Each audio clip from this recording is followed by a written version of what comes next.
অভিন্ন নদীতে ভারতের বাঁধের সামনে বাঁধ নির্মাণ করা হবে কিনা ক্ষতিগ্রস্তদের মতামতের ভিত্তিতে সিদ্ধান্ত নেওয়া হবে বলে জানিয়েছেন পানি সম্পদ উপদেষ্টা সৈয়দ রিজওয়ানা হাসান। সকালে সচিবালয়ে তিনি এই কথা জানান। তিনি বলেন, বন্যার আগাম পূর্বাভাস পেলে ক্ষয়ক্ষতি কমানো যেত।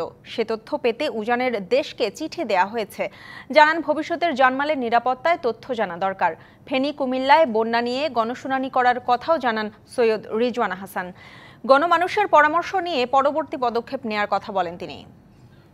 আর আমরা যেটা মোটামুটি একটা সিদ্ধান্তে এসেছি সেটা হচ্ছে যে আমরা বলবো শুধুমাত্র যে একটা দেশই আমাদের উজানে আছে তা তো না, আমাদের আরো দেশ আছে উজানে।